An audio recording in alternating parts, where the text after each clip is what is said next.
it all begins. And so the courier who had cheated death in the cemetery outside Goodsprings cheated death once again, and the Mojave Wasteland was forever changed. Mr. House's Securitron army took control of Hoover Dam and the Strip, pushing both the Legion and the exhausted NCR out of New Vegas. Mr. House continued to run New Vegas his way, a despotic vision of pre-war glory. The streets were orderly, efficient, cold. New Vegas continued to be the sole place in the wasteland where fortunes were won and lost in the blink of an eye. The courier, fair and kind-hearted to those in the wasteland, ensured that Mr. House would keep New Vegas stable and secure for future generations.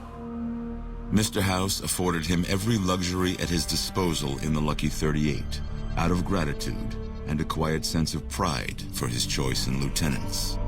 Tabitha and Rhonda went east, through Caesar's Land. Occasionally, tales of their exploits found their way back west, though few believed them. Eventually, the stories concerning the duo were collected and published, and proved to be quite popular with children. Invigorated by his travels with the courier, Raul once more took up his guns in memory of his lost Rafaela. Soon after, the Mojave was filled with tales of the ghost vaquero who hunts down those who prey on the weak. Mr. House showed little interest on the boomers, who eventually began venturing out to Nellis to meet and trade with travelers.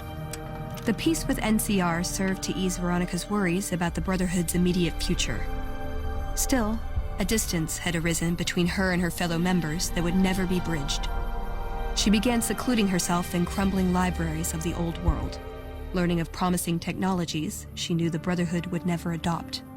Their leaders destroyed by the courier, the fiends scattered throughout the wasteland. Without the organization of Motor Runner, Cook, Violet, and Driver Nephi, they were easy prey. Though Arcade was proud to have been one of the defenders who turned back the Legion at Hoover Dam, he was crushed by Mr. House's ascent to power. Saddened by the loss of life and liberty in the area, Arcade left the Mojave Wasteland for parts unknown. He was never heard from again. After Mr. House gained control of New Vegas, he sent a Securitron to Goodsprings as a token of appreciation for helping the courier. Victor was a mixed blessing, however, as he continually monitored the town for Mr. House. Cass lived to see Hoover Dam in its old world glory, humming with power the likes of which the Mojave had never seen. Vegas burned brighter than ever. Securitrons filled the streets, and Cass's heart skipped, just a little. Her last words were to the dam and to herself. We were going full speed ahead, but facing backwards the whole time. During the Battle of Hoover Dam, the Great Khans quickly evacuated Red Rock Canyon and headed north and east into the plains of Wyoming. There, they reconnected with the followers of the Apocalypse and rebuilt their strength.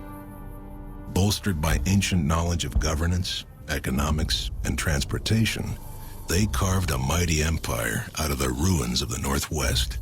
Thanks to the courier and Lily, a cure for the Nightkin's schizophrenia was found shortly after Dr. Henry's experiment concluded.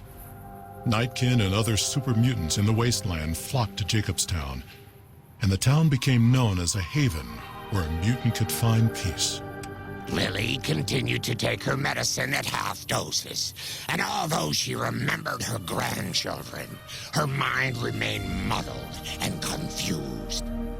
Eventually, she parted ways with the courier and traveled west, seeking the remnants of her past.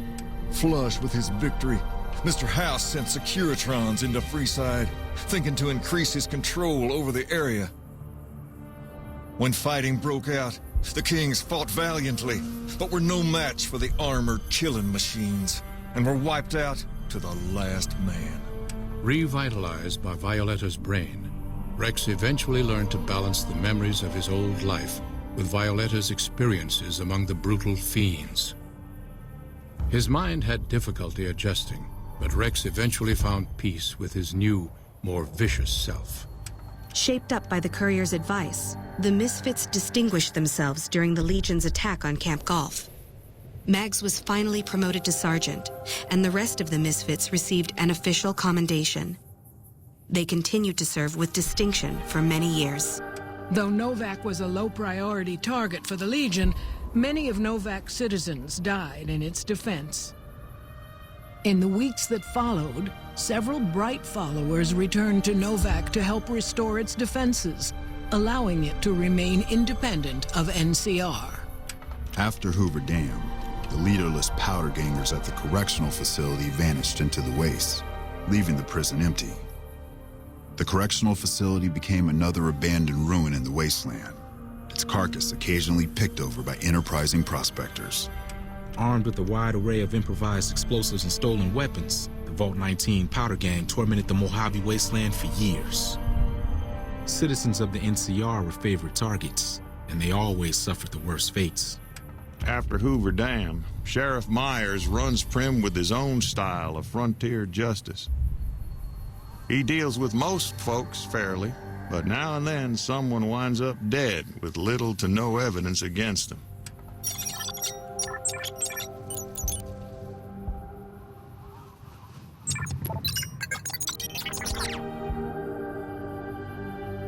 Despite distinguishing themselves during the Second Battle of Hoover Dam, the Rangers' victory was short-lived due to the courier's interference.